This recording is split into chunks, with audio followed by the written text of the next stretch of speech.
लेह के एनडीएस शहीद पार्क में बुधवार को सर्वधर्म प्रार्थना सभा आयोजित की गई। इसी मंच से पर्यावरणविद सोनम वांगचुक ने 35 दिन के आमरण अनशन की घोषणा की।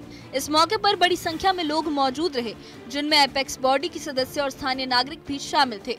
भीड़ और माहौल से साफ था कि ये सिर्फ एक व्यक्ति का नहीं बल्कि पूरे लद्दाख का आंदोलन है। सोनम वांगचुक लंबे समय से लद्दाख की पहचान और पर्यावरण को बचाने की लड़ाई लड़ रहे हैं।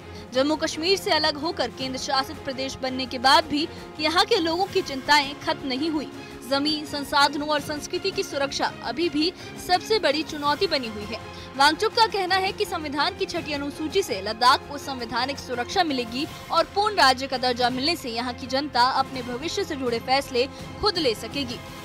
मैंने और बहुत से लद्दाख के समर्पित लोगों ने, नागरिकों ने ये निर्णय किया है कि हम आज से अनशन पे जाएंगे और ये अनशन पहले के सिलसिले में 35 दिन का होगा, 5 हफ्तों का होगा, जिसमें आमरण हो। बहुत मुमकिन है कि इसमें हमारी मौत आए तो वो आमरण होगा, अगर जिए तो फिर दोबारा हम 6 हफ्तों का करने के लिए वापस आएंगे। तो ये अनशन आज से शुरू हो रहा है और हम 3 हफ्ते बाद बापू की जो जन्मदिन है उसे एक खास मुकाम की तरह मनाएंगे 2 अक्टूबर को, और जरूरत पड़ने पर इसे 14 अक्टूबर तक ले जाएंगे।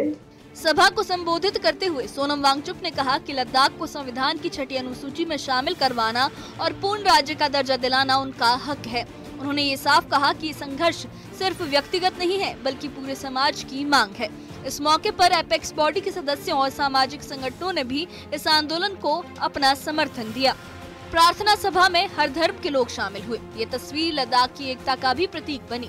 इसी बीच सोनम वांगचुक ने बताया कि HIAL केस की जांच को लेकर CBI की टीम भी उनसे मिलने पहुंची थी। स्थानीय नागरिकों का कहना है कि आंदोलन उनकी उम्मीदों और संघर्ष का नया रूप है, जो आने वाले समय में और मजबूत हो सकता है।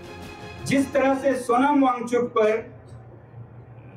CBI का इन्वेस्टिगेशन शुरू किया कल, वो उसका हम बहुत स्वागत करते हैं, उसका बहुत स्वागत करते हैं, क्योंकि जो भी CBI से इन्वेस्टिगेशन में आए उन्हें ये पता चला कि हयाल जो हमारा इंस्टीट्यूट है वो तो भारत की प्रतिष्ठा को बढ़ा रहा था। उसका जो ज्ञान है उसको यूनाइटेड नेशंस, संयुक्त राष्ट्र पैसे दे के ले रहा था, UNDP। उसके ज्ञान को स्विट्जरलैंड का यूनिवर्सिटी FNHW पैसे दे के सर्विसेज ले रहा था। उसके ज्ञान को, लद्दाख के हयाल के ज्ञान को इटली का ट्रेंटिनो फॉर तिब्बत पैसे रकम अदा करके ज्ञान खरीद रहा था। तो ये कोई दान नहीं था, ये ज्ञान का दक्षिणा था। ये उनके अफसर भी समझकर चले गए हैं।